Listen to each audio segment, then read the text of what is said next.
Okay, good morning, good evening, good afternoon, class, whenever you're watching this. So, in the previous lecture, we saw what are the cations, anionic side, and what are the positive and negative radicals.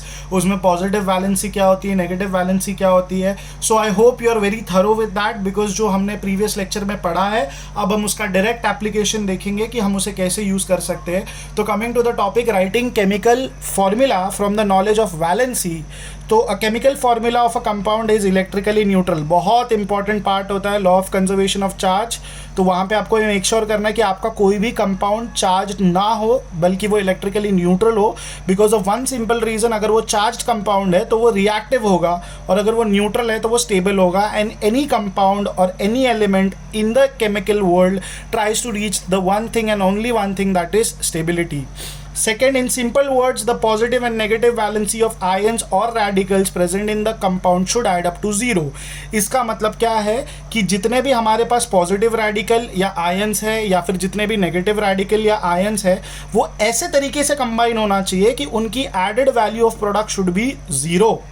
Now we are going to use one method which is known as the criss-cross method to write the formula. We have 4 examples and let's see how they work. So class, I hope आपने वो table अच्छे से की है practice, because अब हम उसका direct application यहाँ पे करने वाले हैं. तो सबसे पहला फॉर्मूला जो हमें आ रहा है दैट इज कैल्शियम क्लोराइड. तो कैल्शियम की वैलेंसी अगर आप देखने जाओगे तो क्या है +2, क्लोरीन की क्या है -1. तो अब यहाँ पे हमें क्या करना है, देखिए please understand this very simple way. अब कैल्शियम का चार्ज क्या है +2, क्लोरीन का चार्ज क्या है -1. तो कैल्शियम के ऊपर हम उसका चार्ज लिखेंगे 2, क्लोरीन के ऊपर उसका चार्ज लिखेंगे 1. ओके तो अब देखेंगे हम जब क्रिस क्रॉस करेंगे, this is the most important part. जो क्लोरीन का चार्ज है हम क्रिस क्रॉस करके कैल्शियम पे लेके आएंगे और जो कैल्शियम का चार्ज है वो क्रिस क्रॉस करके हम क्लोरीन पे लाएंगे. अब यहाँ पे बैलेंसिंग कैसे हो रही है जरा देख लीजिए. कैल्शियम का चार्ज क्या है +2, इसका क्या है -1. तो अभी -1 को -2 करने के लिए हमें इसको 2 टाइम्स लेना पड़ेगा. एग्जैक्टली तो ये क्रिस क्रॉस मेथड से हम वही फॉर्मूला अचीव कर रहे हैं. That is basically what, Ca यहाँ पे कितना है +2 है और Cl क्या है यहाँ पे -1 है. लेकिन ये कितने बार आया है यहाँ पे 2 बार. तो -1 × 2 becomes again -2. So if you remember, the positive radical or ion or the negative radical or ion should be equivalent in charge. So that is how we get a neutral or stable compound. So this was the formation of calcium chloride. Now coming to magnesium sulfate. अगर आप magnesium sulfate पे ध्यान देंगे तो जो magnesium metal है उसकी charge क्या है +2 और जो सल्फेट का रेडिकल है उसका चार्ज भी क्या है -2. नो अगर ऐसी सिचुएशन है जहाँ पे आपका पॉजिटिव रेडिकल का चार्ज या फिर नेगेटिव रेडिकल का चार्ज सेम है तो हम उसका हाईएस्ट कॉमन फैक्टर ले लेते हैं. अब +2 और -2 अगर हम डिवाइड करेंगे by the HCF we'll get the product as 1. तो +1 आएगा और -1. So again the same formula. यहाँ पे जो हमने डिवाइडिंग बाय द HCF करके +1 लाया तो Mg के ऊपर क्या लिखा 1, सल्फेट के ऊपर क्या लिखा 1. अब ये क्या किया हमने क्रिस क्रॉस, तो MgSO4 फॉर्मूला आया. कैसे, क्योंकि Mg का भी काउंट 1 है, सल्फेट का भी काउंट 1 है. बट यहाँ पे अगर आप चार्ज देखने जाओगे तो Mg पे क्या आता 2+, SO4 पे क्या आता 2-, +2 -2 is equal to 0. Very important to maintain the electrical neutrality. यहाँ पे अगर आप ऊपर भी देखोगे तो +2 -2 is again equal to what 0. That simply means हमारा जो कंपाउंड है वो इलेक्ट्रिकली न्यूट्रल होना चाहिए. That is the most stress part. Okay अब यहाँ पे आ जाते हैं एल्यूमिनियम सल्फेट पे. ओके एल्यूमिनियम की valency as an ion is +3. Sulphate की हमने अभी चेक की थी, that is -2. So again please class remember this, जो वैलेंसी है वो सीधा हम ऊपर लिख रहे हैं उस एलिमेंट के. क्या Al का 3 है तो सीधा उसके सर के ऊपर लिखा 3. सल्फेट का क्या है 2 तो इधर पे क्या लिखा 2. अब फॉर्मूला कैसे लिखेंगे हम, एल्यूमिनियम है, पॉजिटिव को पहले लिखते हैं, नेगेटिव को बाद में. I forgot to mention this.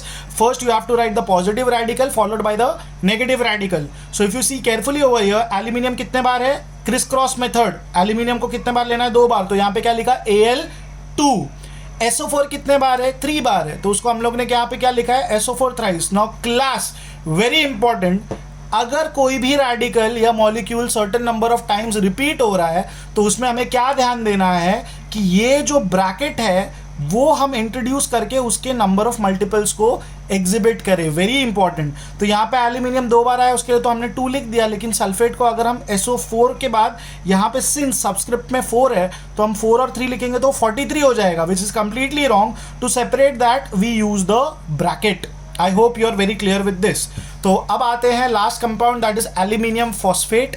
तो वापस यहाँ पे देख लेते हैं, एल्यूमिनियम का क्या है +3, फॉस्फेट का क्या है -3। दिस इज वेरी सिंपल, क्योंकि यहाँ पे +3 -3 तो हम उनका हाईएस्ट कॉमन फैक्टर लेंगे, 3 और 3 के बीच में अगर आएंगे तो 1 ही आएगा। तो Al का +1, फॉस्फेट का -1, तो Al के ऊपर 1, फॉस्फेट के ऊपर 1, क्रिस क्रॉस AlPO4।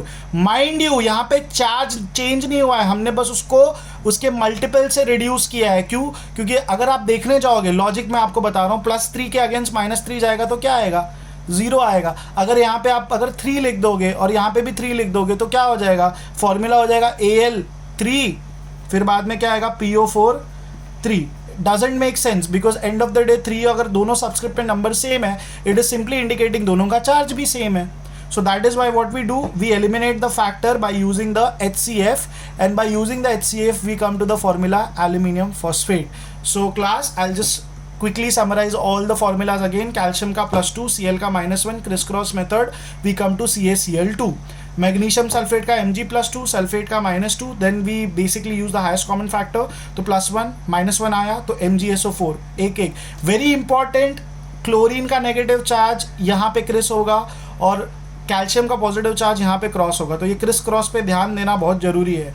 फिर हम आ जाते हैं एल्यूमिनियम सल्फेट पे। Again we see the difference, aluminium के सर के ऊपर चार्ज क्या है 3, सल्फेट के सर के ऊपर चार्ज क्या है 2। So the charge of sulphate will be beared by aluminium, तो ये 2 क्या आएगा? Al2, और सल्फेट पे क्या आएगा? थ्राइस, तो Al2SO4 thrice.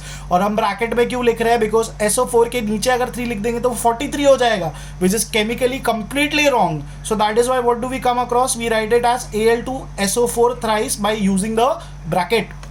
Now coming to the last part, aluminium phosphate, again we can here see clearly, यहाँ पे +3 है, यहाँ पे -3 है, बट हम देखने जाएंगे कि हाईएस्ट कॉमन फैक्टर मतलब दोनों को अगर हम डिवाइड करेंगे बाय द सेम चार्जेस तो क्या होगा? +1 और -1। तो Al किसका लेगा चार्ज? फॉस्फेट का, एंड फॉस्फेट किसका चार्ज लेगा? Al का, तो AlPO4। हमने यहाँ पे 3 क्यों नहीं यूज किया? मैंने आपको बता दिया, क्योंकि अगर हम लेंगे तो फॉर्मूला हो जाएगा Al3PO4 thrice, which is not adding up to, because again subscript अगर सेम है तो मतलब चार्ज सेम हो गया। So with that being said, again class, please make sure that you write down these notes very carefully, and if you have any doubts, please address us. Thank you for your time.